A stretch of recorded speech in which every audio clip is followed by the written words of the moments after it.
Hey, a useless woman like you is fired, as of today. Sign the divorce papers. My husband William's voice reverberated through the cold living room. In front of me were two large, overstuffed suitcases. He was serious. What were our 10 years together for? I asked. My voice trembling. William scoffed. 10 years? Just a waste of time. Starting tomorrow, I'm the president of the company's US operations. A stay-at-home wife like you, who can't even speak another language and has no skills, isn't fit for my brilliant future. Behind William stood Jessica, his subordinate and mistress, a triumphant smile on her face. Mrs. Henderson. Oh, sorry, former Mrs. Henderson. William is destined for the world stage. This cramped apartment is much more your speed. The two of them then embraced ostentatiously right in front of me. But in that moment, neither of them had the slightest idea. They didn't know that in a few minutes, I would make a single phone call to a very special person. And that this one call would send their seemingly perfect future crashing down into hell. Fine. If you're going to go that far, I'll agree to the divorce, I said, calmly signing the papers that had been prepared. Ha, glad you're so agreeable. It saves time. See you, loser. I'm off to enjoy a new life under the blue American sky, William sneered, leaving with Jessica, full of life and excitement. In the now silent room, I picked up my smartphone. The contact displayed on the talent-com screen was a name known by everyone in this country's economic sphere. It was the direct line to the chairwoman of the Vance conglomerate. The number of my time in our aunt, my only living relative. Hello? Aunt Eleanor, it's been a while. It's Sarah. Yes, about that matter. Yes. Please cancel that directive, effective immediately. At that moment, the American dream that William had envisioned began to crumble. My married life with William had been a continuous exercise in patience. As a director at Vance Global, a major multinational, he had started looking down on Braction. Me at some point. Whose money do you think puts food on the table? It must be nice for you, just sleeping at home all day. Even when he hurled such words at me, I endured, trying to fulfill my duties as a wife. But his arrogance wasn't the only thing he was hiding. He was having an affair with his young, flashy subordinate, Jessica, and in the end, he was casting me aside. Worse, he was completely convinced that he had seized the position of president of US operations through his own merit. He had no idea that it was a post my aunt had prepared for him, holding out hope for her niece's husband. From the living room window, I watched the two of them get into a taxi. William stuck his head out the window and gave our apartment building the middle finger. On his face, there was not a single shred of gratitude for the wife who had been by his side for a decade. Goodbye, William. I hope you enjoy your new life, I whispered coldly, continuing my call with my aunt. Yes, there's no need to hold back anymore. He needs to learn firsthand what, and who, has been keeping him afloat all this time. On the other end of the line, my aunt's stern voice resonated. Well said, Sarah. I have no need for such an ungrateful man in my company. I'll instruct HR immediately. By tomorrow morning, he'll get the shock of his life. Hanging up, I took a deep breath. I felt something in the pit of my stomach ignite, quietly, yet fiercely. The 10 years I had dedicated to him would be severed in this very moment. I could only imagine how violently the ground would crumble beneath his feet as he headed for JFK Airport tomorrow. A cold smile formed on my lips at the thought. In the silent living room William had abandoned, I sank deep into the sofa. Just a few hours ago, this was our home. But now, all that remained was an empty closet and the leftovers of the dinner I had prepared. We met in a club in college and married 10 years ago. Back then, William was an SLA. Ambitious, but sincere and hardworking young man. One day, I'll have you living in a huge house. I'm going to be a man who conquers the world, he'd said. I believed those words and decided to support him. My family runs the Vance conglomerate, one of America's leading corporate groups. My aunt, Eleanor Vance, is the current chairwoman and a hugely influential figure in the business world. But I hated showing off my family background. I wanted to make my own way, not rely on my family's power. So, I kept the details from William. My family runs a small business back home, and I have some relatives, I told him. I see, you've had it rough. I'll make you happy, he had said with a smile. I still believe that smile was genuine at the time. After we married, William joined Vance Global, a company run by my aunt. Of course, I had strongly requested that she evaluate him based on his own abilities. But my aunt, wishing for the happiness of her only niece, supported him from the shadows. The departments he was assigned to, the major projects he was involved in many, were paths secretly laid out by my aunt to foster his growth. William responded by producing results and steadily climbed the corporate ladder. However, as he gained status and fame, his heart visibly hardened. Sarah, meatloaf again? Can't you make something better? You're a stay-at-home wife, so you could at least keep the house perfectly clean. Talking to you does nothing for my work. Why don't you try to get some culture? When he came home, he would verbally abuse me, using me to vent his stress. His old kindness vanished, replaced by a bloated ego. He was convinced that all his success was due to his own talent. And he came to see me, the one who had supported him, as incompetent and worthless. It was then that the offer to become president of U.S. operations in New York City came his way. A top position on the glamorous stage of New York, it was the SAF. Highest honor for a man in his field, a mark of the elite. This is the greatest chance I've ever earned, he said, ecstatic. But I knew everything about what he was indulging in behind the scenes. The affair with his subordinate, Jessica. The two of them frequently met in secret, during work hours, and stayed at luxury hotels on the company's dime. I had all the evidence from reports provided by my acquaintances and investigators hired by my aunt. I'm taking Jessica to America. She's fluent in Spanish and is a more suitable partner for me, he declared without a hint of remorse when he asked for a divorce. I can't bring a woman like you, who just sits at home all day, to New York's social scene. I don't want to be embarrassed. If you understand, get out of the way. His eyes at that moment were filled with a coldness, as if he were looking at something filthy. For 10 years, so that he could focus on his work, I had handled all the housework perfectly, managed his health meticulously, and listened to all his complaints. He had completely forgotten that my existence was the foundation of his success. Staring at the night view spreading outside the window, I picked up a fashion photograph. It was a faded picture of the two of us on our wedding anniversary. William, you've made an irreversible mistake. The flight to America he believed he would be taking from JFK tomorrow. Its boarding pass was already on the verge of becoming just a piece of paper. Aunt Eleanor is kind to her family, but she is more unforgiving than anyone to traitors. When she learned that William had betrayed me and was lost in an affair, she was furious. Sarah, that man deserves no more mercy. Take everything from him. My aunt's words echoed in my ears. I began to prepare to leave the apartment filled with memories of William. I would only take my own clothes and personal belongings.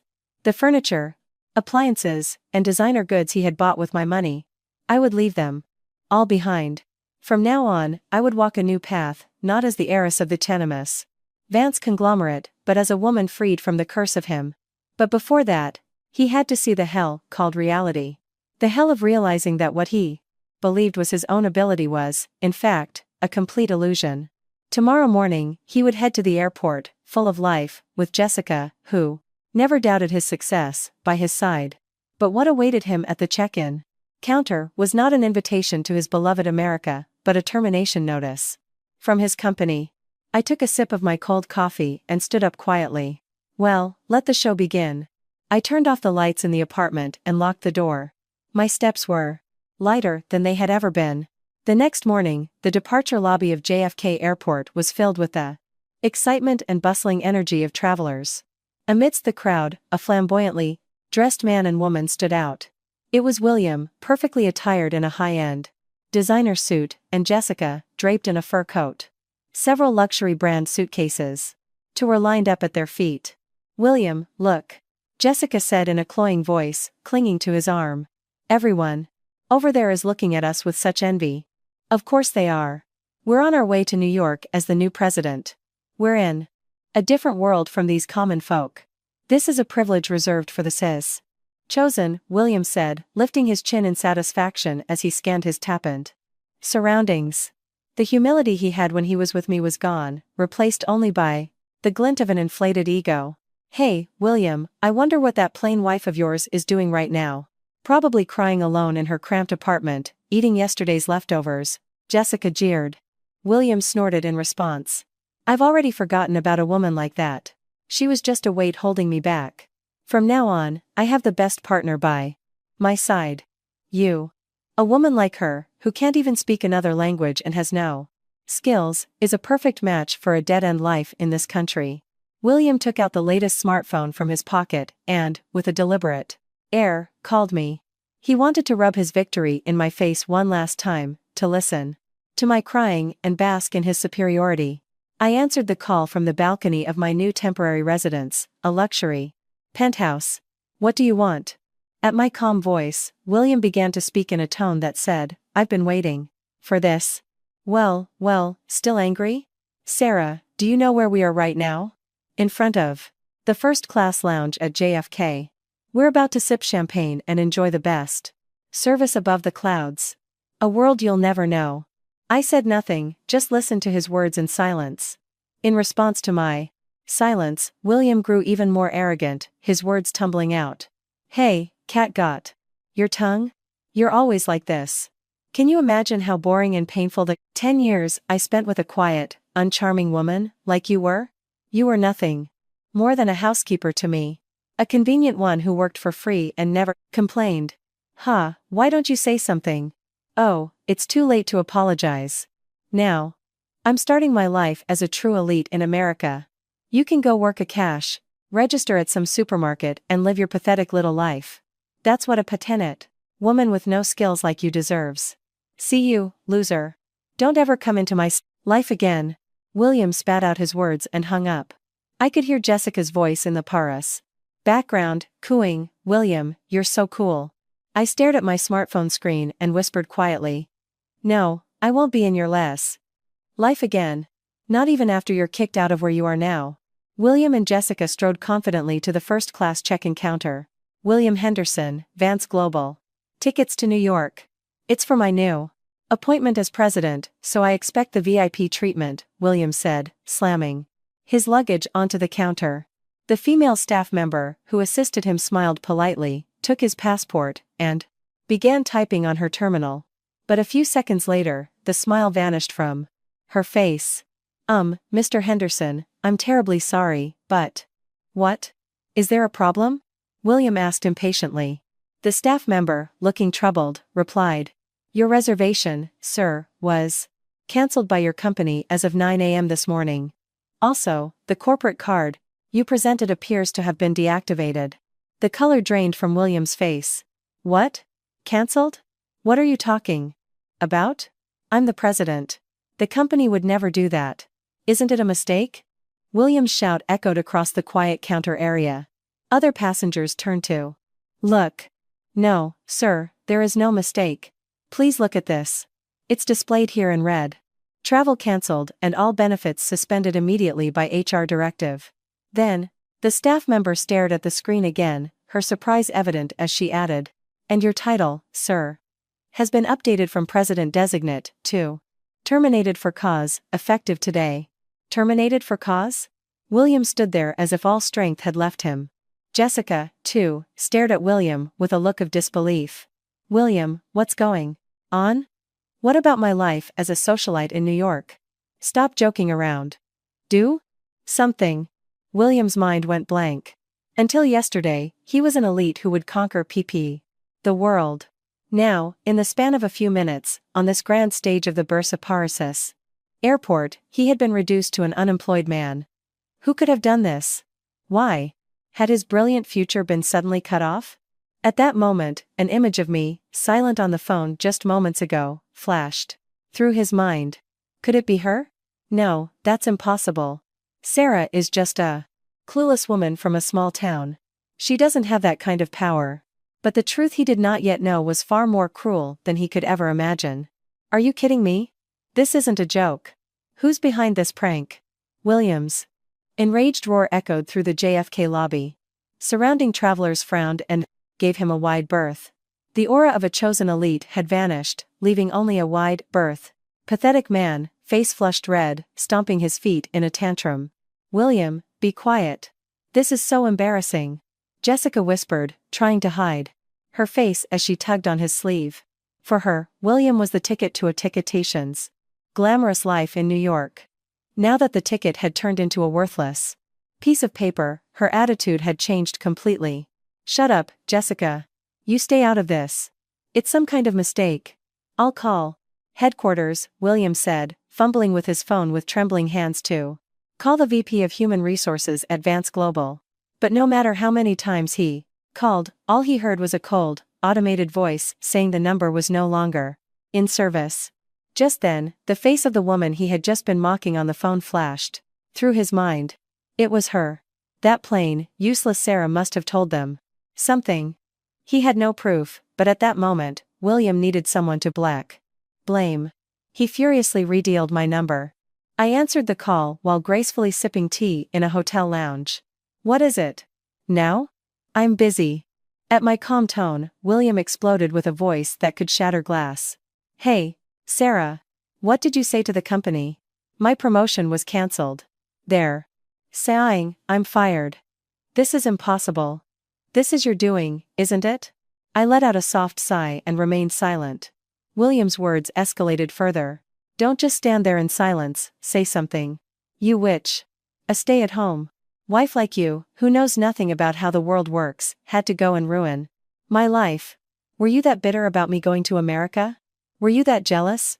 That I was going with a young, beautiful woman like Jessica? Hey, are you listening? Do you have any idea what you've done? I'm the ace who supported this company. I'm on a different level from an incompetent woman like you who does nothing but fold laundry at home. You, with the intelligence of a high school dropout, trying to tarnish my career? You're 100 years too early. In reality, I graduated from a prestigious Ivy League university.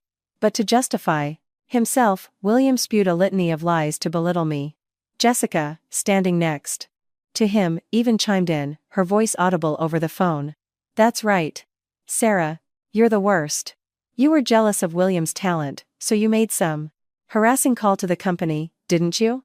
I get that, a plain, old, and talentless woman like you would want to cling to William. But did you really think he would love you for pulling such a cheap stunt? He'll just look at you like you're garbage. You parasite. I listened to their tirade in silence. It was more pathetic than infuriating. For 10 years, I had supported him, enduring his arrogance with a love they took for granted, treating me as a mere tool.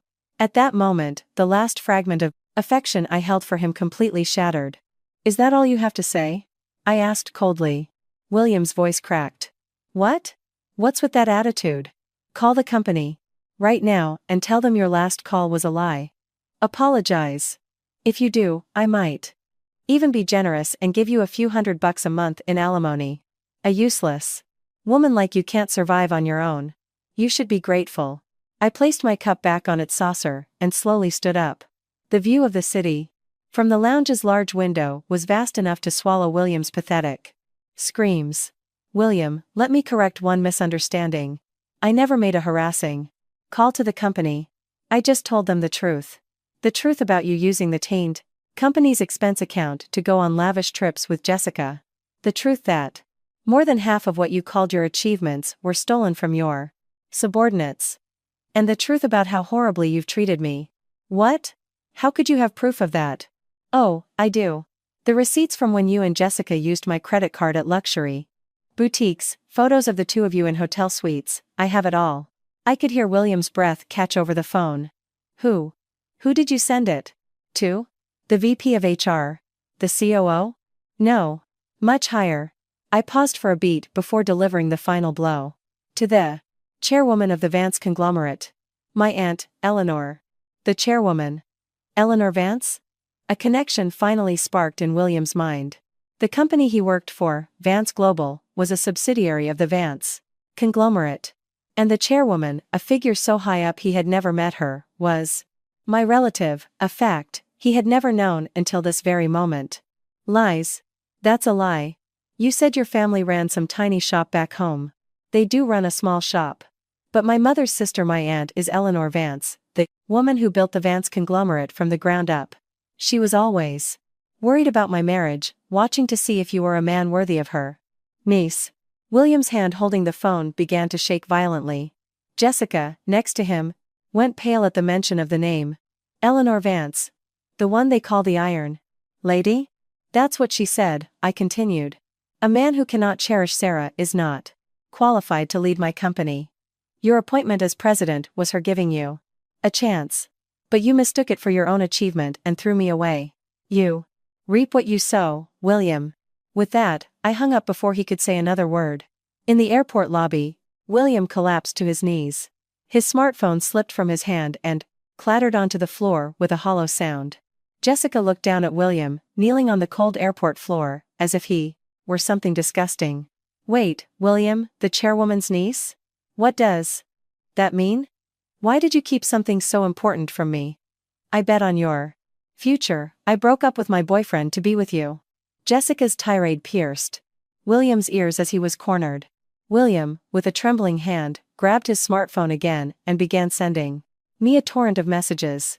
The earlier bravado was gone, replaced by a chaotic mix of threats and pleas. Sarah, this has to be a joke. Call the chairwoman right now and get her to undo everything. You'll be in trouble too if I end up on the streets. For the sake of our 10 years together. I was wrong.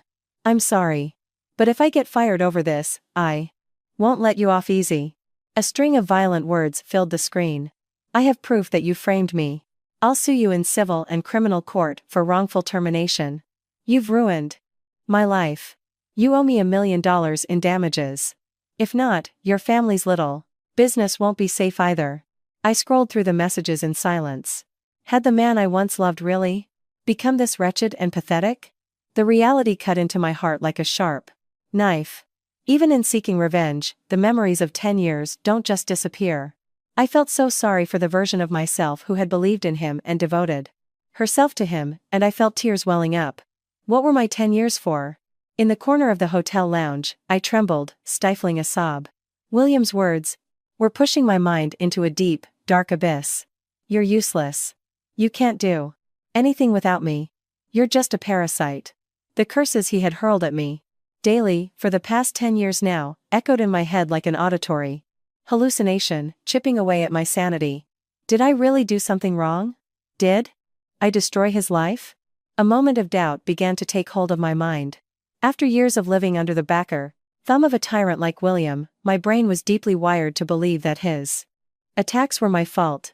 Just then, my smartphone screen changed, showing an incoming call from my aunt. Eleanor. Hello? Sarah. He's contacting you now, isn't he? Whatever he says, do not listen. He's drowning and just trying to pull you down with him. You did nothing wrong. You endured so well for 10 years.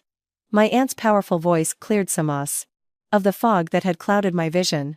But Aunt Eleanor, he said he's going to sue me, that he'll cause trouble for my parents' business. Let him talk. He clearly doesn't understand the ground he's standing on. Our corporate legal team is on their way to JFK right now. The numerous instances of his fraud using company funds, and his abuse towards you.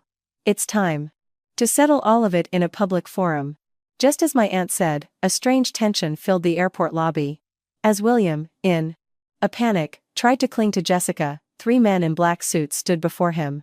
William Henderson? We are from the Vance Conglomerate's legal department and Vance Global's internal audit office. William looked up, his eyes filled with fear. Who are you? I'm busy, right? Now. I'm preparing to go to America. No, I have business with the company. That won't be necessary. You are under suspicion of embezzlement for the personal use of a company credit card, as well as the unauthorized removal of confidential information and breach of trust. An internal investigation is underway, and a formal complaint has been filed with the police. The legal team member's voice was cold and unforgiving. That's impossible. It's a mistake. I'm the president. This project can't run without me. The presidential appointment was officially rescinded at this morning's board meeting. Mr. Henderson, you are no longer an employee of this company. In fact, you are very likely to be the defendant in the upcoming trial. A sound like a soul leaving a body escaped William's lips. Jessica, who had been standing next to him, quickly distanced herself. I have nothing to do with This. He did it all on his own. I was just his subordinate, forced to follow his orders. Jessica, what are you talking about? We bought all those designer things. Together. Shut up. I'm the victim here. I don't even want to look at the face of a criminal. You're disgusting. Jessica snatched her bag, shoved William, and ran off. Left alone, William stood stunned on the cold airport floor. The false pride he had built up came crashing down. He had been the one driving his wife into a Sevens corner, but now he was the one trapped in a maze with no exit. Wait. Before you take me away, listen to this. This woman has a terrible secret you all don't know about. Amid the airport chaos, William screamed with enough force to shove the legal team away. His expression was that of a beast that had lost all reason. A group of students on a school trip fearfully avoided him. Mr. Henderson, making a bigger scene will not help you, the legal representative said calmly, but William wouldn't stop. He snatched his dropped smartphone from the ground, called me again, and put it on speaker. Hey, Sarah. Should I expose what you've been doing right here? You act like the heiress of the Vance conglomerate, but you're running a massive scam behind the dance scenes, aren't you? I saw it. I saw you secretly manipulating mysterious wire transfer records on your computer late at night. On the other end of the line, I quietly closed my eyes. Ah, he's talking about that. The thing William thought was proof of fraud was a comical misunderstanding born from his continuous underestimation of my abilities. Your silence means I'm right, doesn't it? This woman has been embezzling millions of dollars from her own aunt's company. I copied the data and saved it on a separate server. If you fire me, I'll release this to the public and ruin the Vance conglomerate. William announced, looking triumphantly at the legal team. What? Surprised? This woman is a demon wearing the mask of a saint. Trusting her word and casting me aside would be a huge loss for the company. Now, reverse my termination and get me on a flight to America, right now. Jessica, who had crept back nearby, joined in. That's right. William told me. Sarah, you were stealing money from the company to help your family back home, weren't you? Pretending to be all plain and quiet, but you're no better than a thief. You really have no class. A natural-born criminal. You're no heiress, just a pathetic liar. I took a deep breath and finally spoke. My voice was crystal clear, without a trace of hesitation. William, are you referring to the payment data for Project M? What? How do you know that name? Yes. The money from that top-secret Project M. You were transferring it to your personal account. I let out a small sigh. William, you really never saw what your own wife was doing, did you? Project M is the patent management project for next generation energy, a venture the Vance conglomerate has staked its future on. And the chief executive of that project, M. I paused for a moment before revealing the shocking truth. Is me. The air in the airport froze. The men from the legal team exchanged looks of astonishment. What? A strangled sound escaped William's lips. My aunt entrusted me with the future of the conglomerate. While supporting our home as a housewife, I was also running this project remotely. In the time you mocked me for just sleeping at home, I was contacting researchers and corporations around the world, finalizing contracts. Lies. That's impossible. You're just a useless woman with no skills. You can't even speak another language. You have no professional experience. I was the one supporting you. No. I earned my PhD in business administration while I was still in college. English, French, Chinese. I've mastered all the languages necessary for business. While you were passed out drunk at home, I was on my headset, participating in executive meetings with New York and London. William's face turned ashen. Then, the project proposal for that position I was selected for. Yes, I wrote it. I left it on your computer, hoping you would see it and perhaps change your attitude toward your work. But you submitted it to the Seckers company as your own achievement, and then used that accomplishment as leverage to demand a divorce. I delivered the final blow in a steely voice. Everything you proudly claimed as your talent was just my hand-me-down. The wire transfers you called proof of a scam were nothing more than the legitimate movement of operational funds for the project. Of course, my aunt and the bank were fully aware. You just saw Complex numbers you couldn't comprehend and spun a paranoid fantasy. Ah. William dropped the smartphone from his hand. The sound it made, hitting the floor, was like a bell tolling the complete end of his life. Jessica, standing next to him, was speechless from the shock, trembling and backing away. The plain housewife she had mocked and looked down upon was, in fact, a ruler so far above them they could never reach her in a lifetime. William Henderson. That's enough, said one of the legal team members, grabbing William's arm firmly. Your statements also constitute slander. Furthermore, you threatened to leak confidential project information. All of this will be settled in court. William, with no will to resist, was dragged away. His back, just moments ago that of an arrogant elite, was now nothing more than the miserable, pathetic shell of a man. Wait. Sarah. Is there no mercy for our 10 years together? Are you saying the time we built together was all a lie? William's desperate cry echoed emptily through the airport lobby. His frantic expression was a world away from the Russambat arrogance he had displayed when he threw the divorce papers at me. I gripped the receiver, silent for a few seconds. The quiet of the hotel lounge stood in stark contrast to William's screams. What was in my heart was not anger or sadness, but a deep emptiness. Mercy for 10 years? I finally said. William latched onto my words. That's right. You must have been happy with me, too. We celebrated at a fancy restaurant when I got that promotion, didn't we? Your smile then was real, wasn't it? Please. It was a momentary lapse in judgment. Let's call off the divorce. I'll go to America with you. I'll break things off with Jessica right now. William, you really don't understand anything, do you? My voice was as sharp and cold as ice. Back then, when you believed you earned that promotion on your own merit, do you have any idea how much I had to clean up your messes behind? The scenes to cover for your mistakes? What? Covered for my mistakes? Yes. The Shanghai project 3 years ago. The multi-million-dollar loss risk you missed due to faulty paperwork. I was the one who secretly corrected it and negotiated with the client. The logistics crisis 2 years ago, too. While you were out whining and dining under the guise of entertaining clients, I was pretending to be you, exchanging emails with the local team to resolve the situation. The color drained from William's face again. You even did that?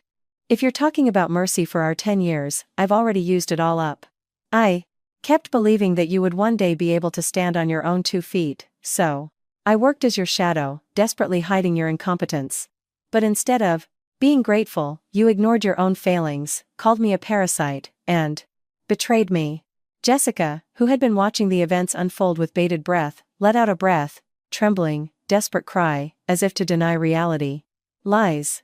That's all got to be a lie you made up, Sarah. William is a capable man. A plain woman like you could never handle such important work. You're just a big liar, trying to take credit for William's success. Jessica, you're quite deluded yourself, I added with a sigh. Those expensive bags and jewelry William gave you? They were all purchased with company funds or, to be more precise, with money he secretly withdrew from the conglomerate's discretionary fund, which I manage. In other words, you were living luxuriously on my money. Jessica dropped the designer bag she was holding as if it were a hot iron. My bag was bought with your money? That's not all, William Henderson. Your crimes aren't limited to embezzlement. I turned my attention back to the legal team. Gentlemen, would you please take a closer look at the contents of the briefcase he was trying to take with him? At my instruction, a member of the legal team opened William's briefcase. Inside was a thick stack of files and several USB drives. This is top-secret data related to Vance Global's next-generation energy development. The team member's voice dropped an octave. Mr. Henderson, what were you planning to do with this? There are far too many copies for it to just be for the U.S. office. Were you, by any chance, planning to sell this to a rival company? What? Of course not. I was just making backups. William's excuse fell on deaf ears. The truth was, shortly after his U.S. appointment was confirmed, William had been secretly contacted by a foreign competitor. They had promised to triple his salary if he defected with confidential information. Lured by these sweet words, he had stolen data that was the very heart of the company. But the data he had stolen was also a trap I had set. William, the data on those USB drives looks authentic at first glance, but it's actually dummy data with useless, fabricated formulas embedded in it. The moment you attempted to leak it to an external party, a notification was set to be sent to the conglomerate's security team. William could no longer even speak. He had thought he was some all-knowing god, but in reality, he was just a clown dancing in the palm of my hand. William Henderson, breach of trust, embezzlement, and attempted leaking of confidential information. These are all subject to clear criminal penalties. The police are on their way here now. Please come with us.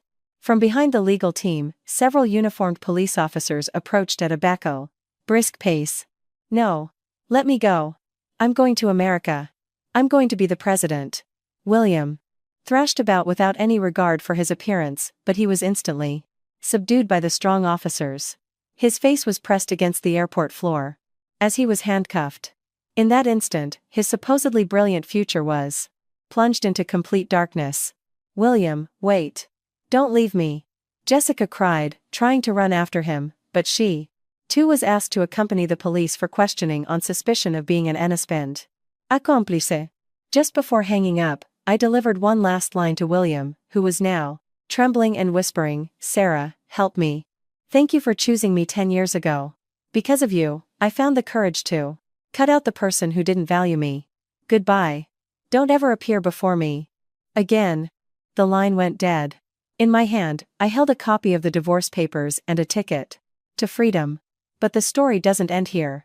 After William was taken away by the police, a momentous truth that would shake the entire Vance conglomerate was about to be revealed by my aunt, Eleanor.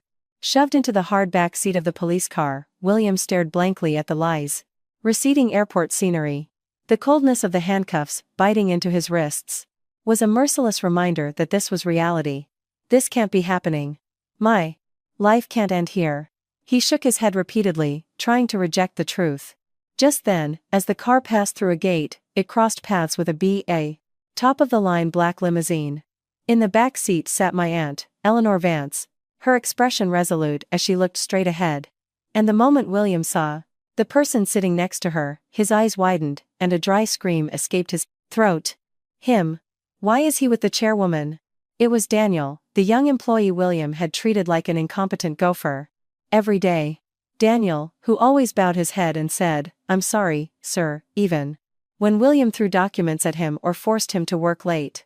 But now? Daniel was dressed in an expensive, perfectly tailored suit, and behind his glasses, his eyes shone with sharp intelligence. When his eyes met William's in the Caperturis police car, a faint, cruel smile played on his lips. It was the smile of a victor looking at the vanquished, a cold smile devoid of even pity.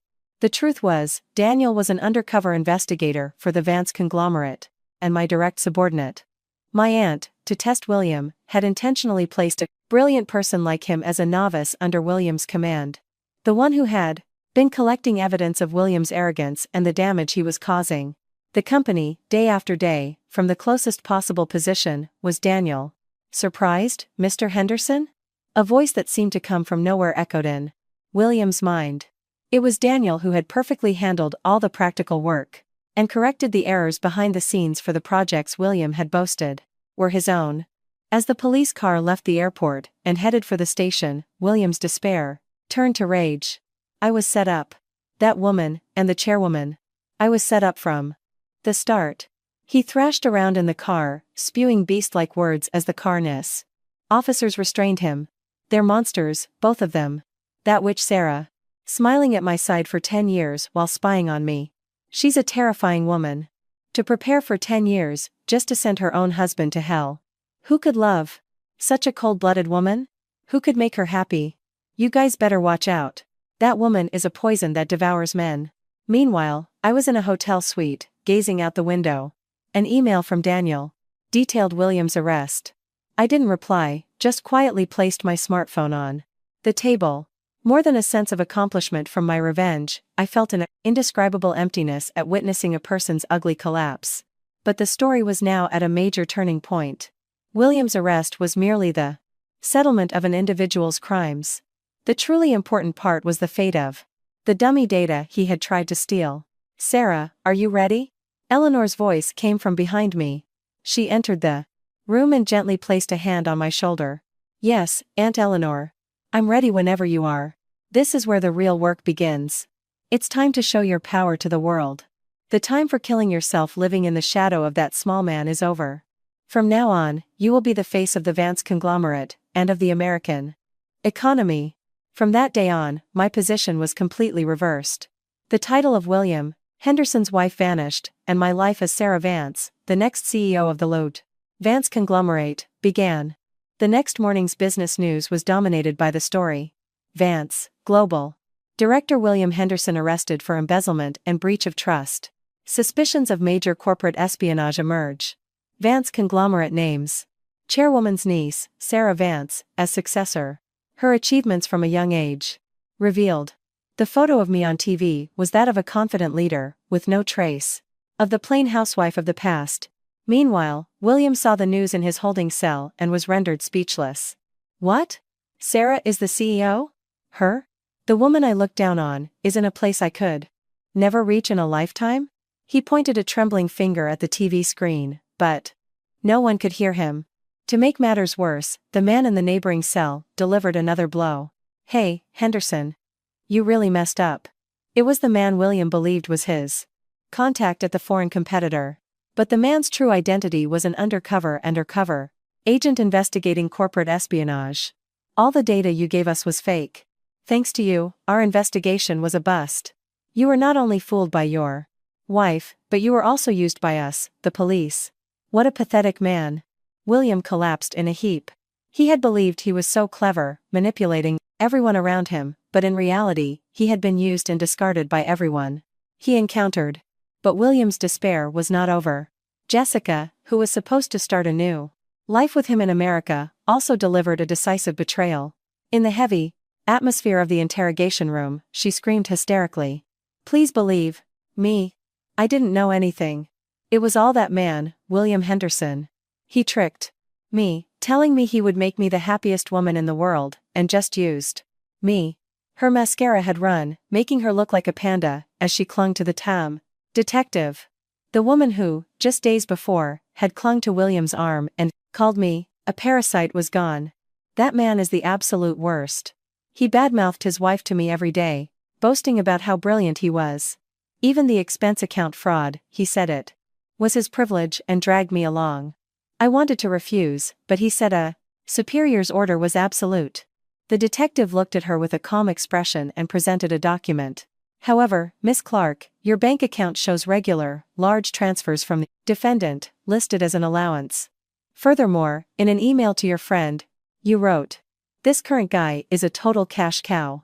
I'm just going to flatter him for a while, and then make him buy me all the designer things in New York." Jessica's face froze instantly. That was just a joke. The amount is a bit large for a joke. You won't be able to escape being charged as an accomplice. Meanwhile, in another interrogation room, William was also being tormented by extreme anxiety. What he feared most wasn't just going to prison, but the fact that all his personal assets had been frozen. Counselor, please, you have to do something. William desperately grabbed the dossier sleeve of the lawyer who appeared in the meeting room. I should still have a hidden offshore account. I can use that to pay bail, to pay a settlement. If I offer that woman Sarah enough money, she'll drop the charges. But the lawyer shook his head, looking troubled. Mr. Henderson, please calm down. That hidden account has already been frozen by the Vance conglomerate's bras legal department as evidence of illegal gains. After deducting the company funds you misappropriated and your unpaid taxes, your current balance is in the appropriated negative. A massive damages claim is also pending, and proceedings have begun to seize your parents' real estate as collateral. Negative? My parents' house too? Lies. That's impossible. William's scream echoed emptily through the glass. He was finally beginning to understand the rage and the beaches scale of the power he had challenged. Around that time, I had just finished reading a letter in a quiet botanical garden in the city. It was from William's mother, my former mother-in-law. She had apparently learned from the news that William had been unaware of my family's true identity and had been mistreating me. Sarah, I am so truly sorry. I never dreamed my son was capable of something so terrible. He had told us that your family was drowning in debt and that he was supporting all of you. It is our fault for raising him to be such an arrogant person. I will not ask you to forgive him. But for the sake of us, his aging parents, I beg you, please spare his life. I quietly folded the letter and closed my eyes. His mother was also partly responsible for fueling William's arrogance. Every time he was promoted, she would praise him effusively. You're our pride and joy. You're too good for Sarah, never once acknowledging my struggles. She too was one of the people who believed in the illusion of William and looked down on me. I picked up a pen and wrote a reply. Mrs. Henderson, I have no intention of forcing anything upon him. The law will simply deliver a just verdict for the prostate crimes he committed. What he has lost is the result of his own choices. Now that he is out of my hands, there is nothing I can do. Goodbye. Please do not contact to me again. It will only bring more hardship to your future. After mailing the reply, I received a call from Daniel. Sarah, William is having a panic attack at the detention center and is threatening self-harm. He's screaming that he wants to see you, that he has something he needs to apologize for. For what, now? Ignore him. Understood. Also, regarding Jessica, she's trying to get a lighter sentence by falsely claiming she's pregnant with William's child. Falsely? Yes. A medical exam confirmed she is not pregnant. In fact, it's been discovered she had another serious boyfriend the whole time. William was being used until the very end. I clenched my fists. William's desperation must have reached its peak. The talent he believed in, the status he thought he had earned, and even the mistress he thought he loved. All of it was slipping through his fingers like sand. Daniel, proceed with the preparations. At his first court appearance tomorrow, we will deliver the final blow. The one truth he never wanted to know. The courtroom was filled with a unique, heavy silence and a cold atmosphere. The gallery held a few figures from the Vance conglomerate and members of the press, indicating the high level of public interest. I was seated next to my lawyer, participating as a victim. The defendant will now enter. Prompted by a bailiff, William appeared from behind a door. The arrogant, confident man from a few days ago was gone. His hair was disheveled, his complexion sallow. His expensive suit had been confiscated, and he was hunched over in a shabby sweatsuit. Defendant William Henderson. This court will now proceed with the trial for breach of trust, corporate embezzlement, and attempted leaking of confidential information. As the prosecutor read the indictment, William's knees occasionally trembled, and he would look at me with pleading eyes. But I never once met his gaze. I just stared straight ahead. To me now, he was not even an object of love or hate. He was merely a toxic substance to be eliminated from my life. As the evidence was presented, the prosecution called an elderly man as a Devonet's character witness. The moment the man stood at the witness stand, William's body jolted. That man is. It was Mr. Peterson, once a legendary salesman at Vance Global, who had risen to the executive ranks before suddenly retiring 10 years ago. He was the mentor who had taken an interest in William when he was a junior employee, guiding him with a firm but dedicated hand. Witness, please state your name. James Peterson. I was an executive vice president at Vance Global until 10 years ago, Mr. Peterson answered in a calm but weighty voice. He then slowly turned to fix his sharp gaze on the defendant. William. Seeing you like this, I can't help but feel it's not sadness, but karma. Mr. Peterson. You're retired. What are you doing meddling in my affairs now? William screamed, unable to contain himself. Shut up, you old fool. You're the loser who ran away 10 years ago because you couldn't cover up your own daughter's scandal. I worked my ass off to fill the hole you left. I deserve gratitude, not judgment from you. A murmur spread through the courtroom. The judge called for order, but William's outburst continued. I don't know how much Sarah paid you, but if you're going to give false testimony, you'll regret it. I can expose your daughter's scandal. Right here, right now. Mr. Peterson received William's insults without flinching and began to speak calmly. Your Honor, I am not here today at Miss Vance's request. I am here because I must reveal, in this court, the truth of an incident that caused me to leave the company 10 years ago. Mr. Peterson took out an old envelope. William, you just mentioned my daughter's scandal. At the time, my daughter worked in Vance Global's public relations department. An anonymous tip claimed she had leaked information to a FIRO rival company. She took responsibility and resigned, and has been suffering from mental health issues ever since. The color rapidly drained from William's face. She did that on her own. No. What the internal investigation at the time could not uncover has now been fully revealed by the Vance conglomerate's new investigation. Mr. Peterson continued, presenting evidence. 10 years ago, the person who illegally accessed my daughter's computer and fabricated the spy email was you, William. At the time, you were competing for a promotion. To eliminate your rival and to weaken my authority as a senior executive, you used my daughter and set a trap for her. The courtroom fell silent. William's mouth opened and closed like a fish. Do you remember what you did to my daughter 10 years ago? She trusted you. She was seriously considering marrying you. That's why she gave you her login password. You used that trust to shatter her life and use her as a stepping stone for your own career. It was a shocking revelation. Before he married me, William had destroyed another woman's life. And he had smugly taken the position that opened up.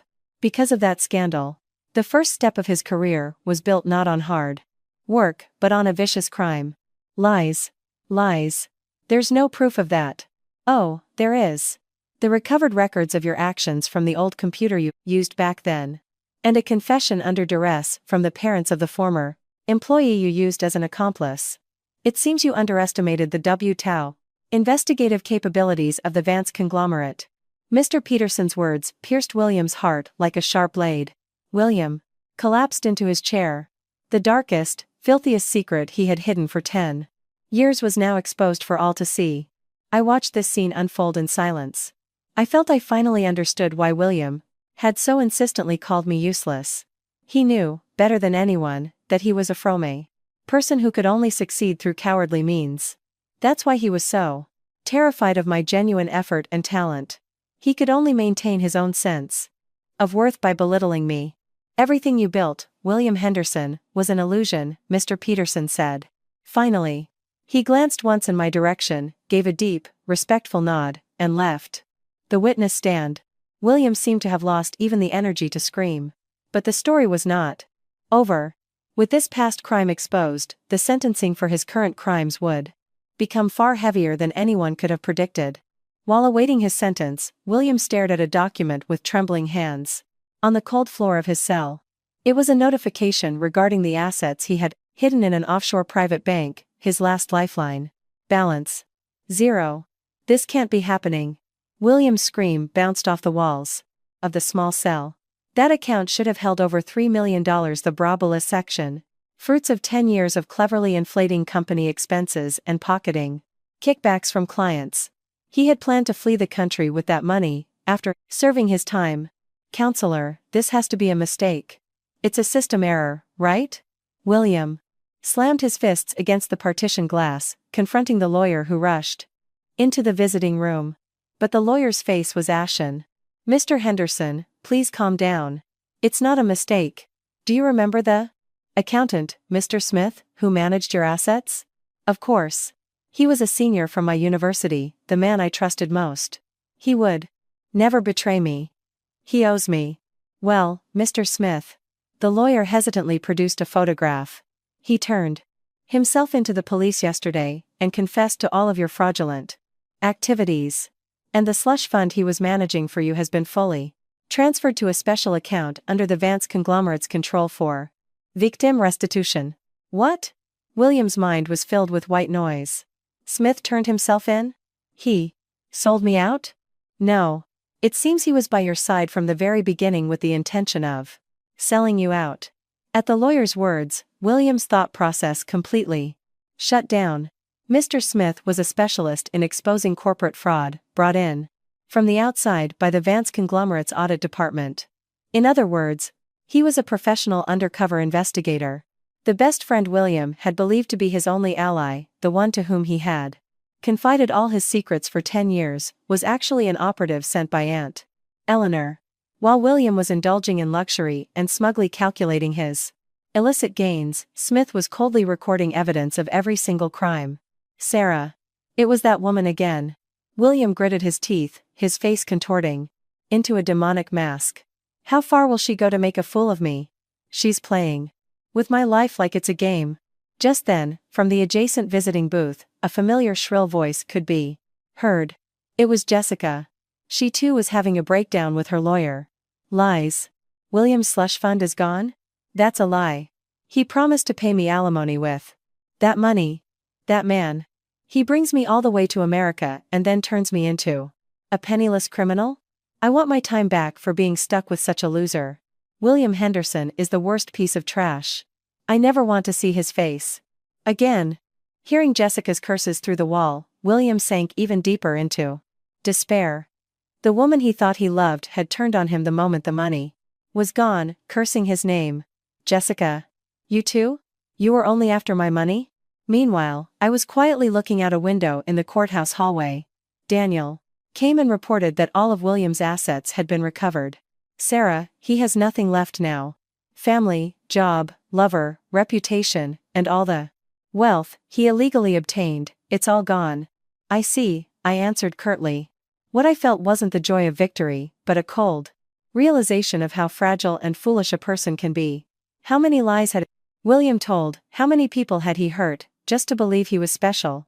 Sarah, I have a message from William, Daniel said, looking hesitant. He's asking to see you one last time, in person. He says he wants to tell you his true feelings for you. What should we do? There's no need to see him, I refused instantly. His true feelings are just excuses to protect himself. I don't want to waste another second on his words. But Daniel continued. He also said, don't you want to know the truth about how your mother died? He said it with a strange smile. I felt my heart pound. My mother, Eleanor's sister, died in a car accident when I was 15. My father passed away a few years later, and I was taken in by my Krekus aunt. I had always thought it was just an unfortunate accident. He knows something about my mother? He claims that right after he joined Vance Global, he found an unreleased investigation report on the accident in an old archive room. The ground felt like it was crumbling beneath me. The real reason William had chosen a useless woman like me 10 years ago, and tried so hard to control me, perhaps it wasn't just to use my aunt's power. Maybe he was holding on to something much deeper, much darker. Sarah, you don't have to go. This is his last-ditch effort to manipulate you. Pushing aside Daniel's concern, I lifted my head. No. I'll go. If he's involved in my mother's death, then the real hell is just beginning. At the detention center's visiting room, on the other side of the acrylic partition, William sat, terribly gaunt, his eyes hollow. You finally came, I knew you would. His voice was no longer the sharp tone of before, but a creepy, blood-crawling whisper. I sat down opposite him without a word. My smartphone was connected to my aunt's. Through Daniel. I said nothing, just stared into William's eyes. Unable to bear the silence, William started talking with a cynical smile. Are you that scared of knowing the truth? The real face of your perfect aunt, whom you adore so much. Eleanor Vance is no saint. She's a cold-blooded monster who will even use her own family as stepping stones for her goals. You really know nothing, do you? How much I pitied you for 10 years. You're just livestock, being raised by Eleanor. That accident that killed your mother. The police closed the case as break failure, but that's not the truth. William leaned forward, tapping the acrylic with his fingertips. Your mother was fiercely opposing Eleanor over the Vance conglomerate's business strategy at the time. Eleanor, seeing her sister as an obstacle, bribed a mechanic to tamper with the car. In other words, the one who killed your mother was none other than your aunt, Eleanor. I clenched my trembling fists on my lap. William's words lit a fire to the fear I had sealed deep within my heart. Lies. My aunt would never do something like that. I have proof. The top-secret investigation report I found in the basement archives of Vance Global. It contains the record of payment from my aunt's personal account to the mechanic who did the deed. Eleanor didn't take you in.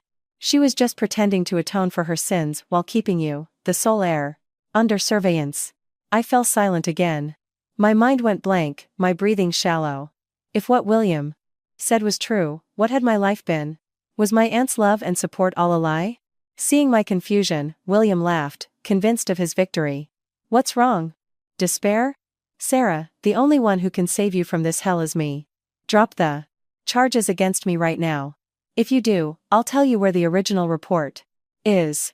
You and I will blackmail Eleanor and take everything from the Vance conglomerate. William's proposal was like a devil's temptation. But just then, a resolute, female voice echoed from the room's speaker. That's enough, William Henderson. Behind William, the door opened. It was Eleanor Vance herself. Accompanied by her lawyer and a police chief, she strode in and stood behind William. What? Why is Eleanor here? William's face contorted in fear. Sarah, don't be swayed, my aunt said, her gaze gentle yet firm through the Farkle acrylic. The report William is talking about. It's a forgery he created. A forgery? Don't be ridiculous. I saw it. No. What you found in the basement archives was a part of the real report I commissioned to find the truth of the accident. You altered it to suit your own narrative, and tried to use it to threaten me. My aunt presented an old, yellowed document. The real culprit who killed your mother wasn't a tampered break or my order. It was the driver of a large truck who made an illegal pass and forced your mother's car off a cliff. Everyone knows that. The person who bribed that driver was. No, William. The name of that truck driver was David Henderson. Your father. What? A sound like a soul leaving a body escaped William's lips. At the time, your father was deep in debt and was driving drunk. He caused the accident that involved your mother's car. I learned the truth in the midst of my grief over losing my sister, but by then, your mother had already written in her will. If an accident happens, do not blame anyone. The children left behind are not at fault. Tears welled in my aunt's eyes. I respected my sister's wishes. If your father had been arrested, the lives of you and your mother, you a student at the time, would have been over. So, I paid a large settlement and had the accident processed as an unavoidable event due to mechanical failure. And I brought you, the son of the perpetrator, and Sarah, the daughter of the victim, together. I hoped that one day, the two of you could join hands and overcome this tragedy. The visiting room was enveloped in a vacuum-like silence. William's face had gone beyond pale to a blank white. My father killed Sarah's mother? Then, Eleanor was protecting me all this time? Yes. And yet, you abused Sarah and betrayed me. To bite the hand that feeds you. That is exactly what you have done. Without bothering to wipe away my overflowing tears, I looked at William, and then at my aunt. The world I had believed in had been shattered once, only to be reconstructed with a deeper form of love. What William thought was his weapon. There was actually my aunt's mercy, to hide his own family's sin. Ah! William screamed, clutching his head as if he'd gone mad. The realization that his entire existence was built upon the grace he had looked down on pushed his psyche to its limit. I stood up and quietly left the visiting room. Behind me, William's wails continued to echo, but I never once looked back. A few days after the meeting at the detention center, I visited my mother's grave on a small hill with my aunt, Eleanor. A summer breeze rustled the crate hydrangeas planted nearby. Mom, it's finally all over, I said, placing flowers at the headstone and quietly putting my hands together. For a while, I just watched the incense smoke rise. The verbal abuse William had hurled at me for 10 years. A useless woman. Like you, I'm the one supporting you. A parasite with the intelligence of a back high school dropout seemed to fade away in the silence. Sarah, take this, my aunt said, handing me an old envelope. Your mother entrusted this letter to me just before she passed away. She told me to give it to you when you were old enough and at a major crossroads in your life. With trembling hands, I opened the envelope and unfolded the letter inside. In my mother's gentle yet strong handwriting, it said, to my beloved Sarah, if you are tired of believing in someone and feel like you're losing yourself, please remember this. You are not living to be judged by others. Even if the world denies you, you are worthy just as you are. If the person by your side hurts you, do not hesitate to let go of their hand. True strength is not in enduring, but in the courage to step forward to love yourself. My mother's words seeped into my dry heart. Perhaps she had foreseen that one day, I would be trampled by someone like William. And she had left me the key to break free from that curse. I wiped my tears and looked up. Aunt Eleanor, I've decided. I will formally accept the position of the next CEO of the Vance conglomerate. Not as the loser William described, but as the free, strong woman my mother wanted me to be. I will lead this company. Well said, Sarah. That's my pride and joy, my aunt nodded in satisfaction, squeezing my hand tightly. The following week, I held a press conference at the Vance conglomerate headquarters. The plain housewife was gone. Dressed in a sharp, navy blue suit, I walked onto the stage with confident steps. As of today, I have been appointed as the Chief Executive Officer of the Vance conglomerate. I am Sarah Vance. Amid a storm of camera flashes, I calmly and powerfully outlined my vision for the future. The news reached William in his detention cell. On the TV was my image, so beautiful and radiant. William was finally forced to understand, down to his very bones, what a treasure he had foolishly thrown away. Lies. I can't believe it. There's no way that plain woman could become so beautiful, William whispered, clinging to the TV screen with a trembling voice. But that wasn't the only blow. A letter from the now divorced Jessica arrived. For him. It was a report of the cruel reality he least wanted to hear. To William Henderson, I've already told the police everything about you. I'm getting remarried to my new boyfriend. Unlike you, he's a real millionaire, kind, and capable. The idea of you becoming president in America is laughable. Now, I can't believe I wasted my time on a delusional man like you. I hope you spend the rest of your life rotting in that tiny cage, chewing on your own misery. Oh, and by the way, I sent flowers to congratulate Sarah on her new position. She's so much more wonderful than you. Arg. William tore the letter to shreds and slammed his head against the tackings to me wall, sobbing. His reputation, status, wealth, and the pride in his masculinity he held so dear, all of it had been smashed to pieces. I was at my desk in the newly appointed CEO's office, reading a report from Daniel. The verdict for William's trial was in an 8-year prison sentence, with no chance of parole. Considering the gravity of his crimes and the tateful maliciousness of his other offenses, it was a fitting result.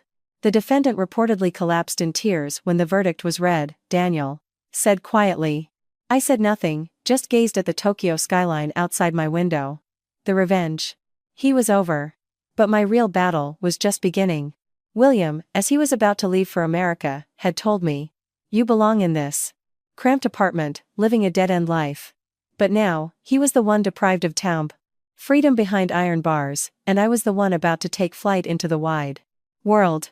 The story was now heading towards its most satisfying climax. On the day William was to be transferred to prison, he was given the right to make one last phone call to me. What was the final blow I delivered to him at the bottom of his despair? On the fateful morning of his transfer to prison, William sat in the visiting room of the detention center, surrounded by cold concrete walls. This was his last chance to contact the outside world. With a trembling hand, he picked up the receiver and dialed my number. Hello. The moment he heard my voice, William began to scream as if a dam had broken. Sarah. Sarah, please. Don't hang up. I was wrong. I was a fool. The truth is I love you. For 10 years, you were my only light. I said nothing, just listened to his sobs. I could hear his heavy breathing and sniffling over the receiver. The arrogant, elite corporate man was gone without attrace. Sarah, are you listening? Remember our 10 years together. Don't let the days we laughed together be for nothing. Now that you're the CEO, you can get me out. With a special pardon, right? Or even in prison, write to me. I need your support. As I remained silent, William's words gradually twisted into incoherent rage. Hey! Say something, you cold-hearted witch. You planned to frame me like this from the start, didn't you? You pushed your husband into hell just to climb to the top. Are you drinking wine and celebrating right now? A woman with no blood or tears like you as a CEO? Don't make me laugh. You're a thief who stole my life. I curse you. I'll curse you for the rest of my life. I let out a short, sharp breath. Then, in the calmest, most ice-cold voice I had ever used, I began to speak. William, what love are you talking about? You didn't love me. You loved my aunt's power, the perfect home I provided, and the pathetic sense of superiority you got from looking down on me. That was the true nature of your love. I settled deeper into my chair, gazing at the view he would never have. The American dream you envisioned? The truth is, the establishment of that New York office was a trap to lure you out. The money you stole from the company, the designer goods you lavished on Jessica. We let you do it all so that at the bride moment you reached your highest point, we could cast you down into the deepest abyss. The moment you were so sure of your own abilities and decided to discard me, that was the true end of your life. William was speechless, aghast. And that luxury penthouse you bought for Jessica? Its ownership was transferred to the Vance conglomerate from the very beginning. That apartment is now being used as a shelter for single mothers in need, as an apology for all the housework you forced upon me.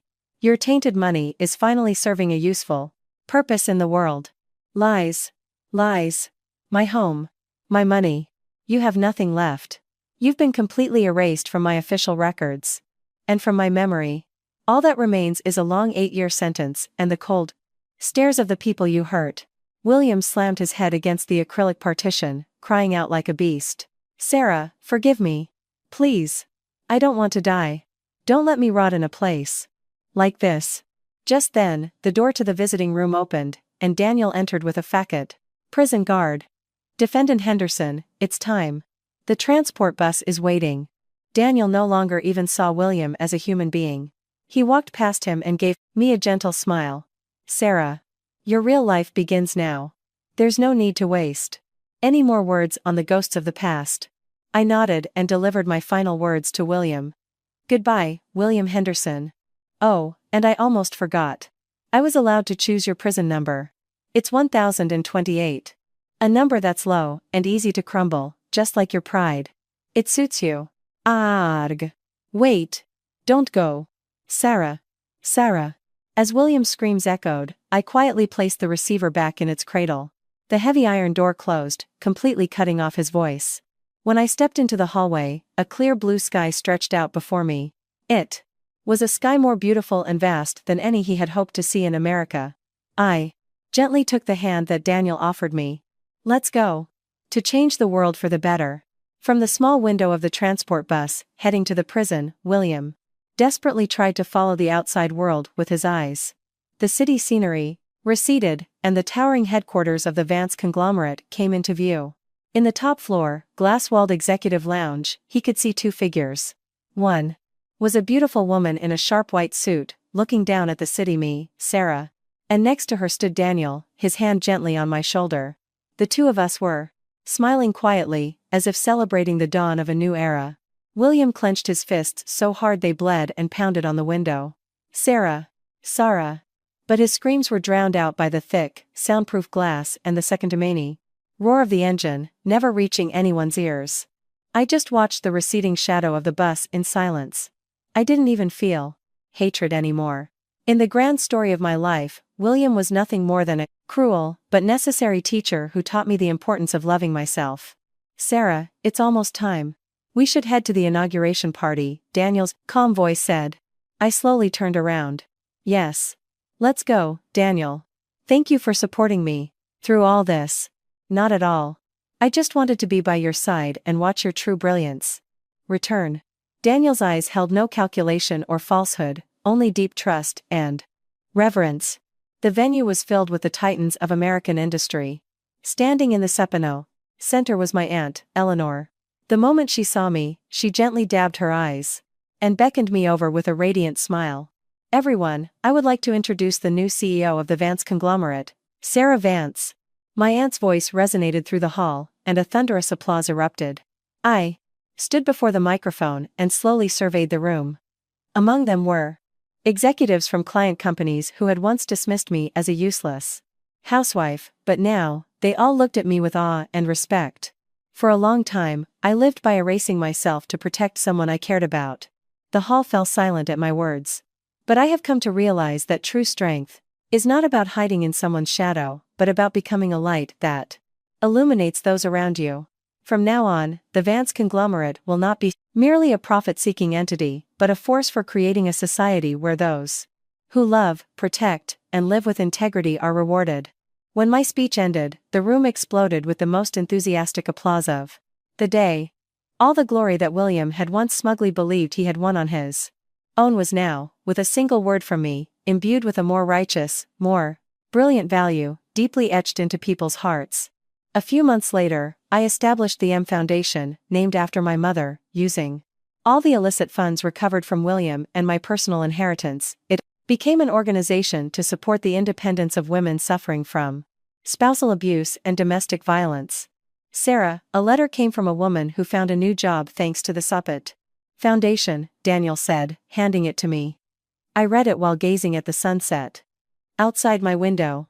Meanwhile, on the cold floor of the prison, rocked by the dynamics of a shared cell, the last pieces of news reached William. The story of a child with Jessica, the hidden overseas assets, all of it had vanished. Instead, his former colleagues were spreading stories of his misdeeds on social media, and the name William Henderson had become a byword in the industry for a traitor, a legacy that would last forever. What did I even live for? The question echoed in his cell, but there was no one left to answer. All that remained for him was an endless solitude and a W sentence called regret. I stood before my mother's grave again, with my Aunt Eleanor. My dear sister.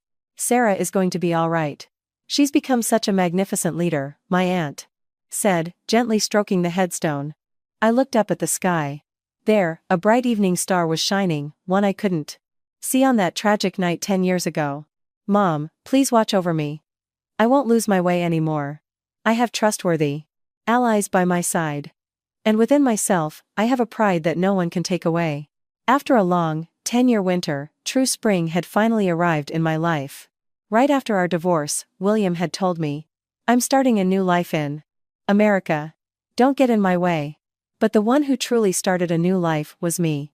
Rising from the mud, I had carved out my own destiny with my own hands. This was my victory. A breeze blew, gently rustling my hair. Feeling its comfort, I took a step with Daniel into the dazzling light. The story doesn't end here. A woman has reclaimed her worth and will now fill the world with love. That wonderful future has just begun.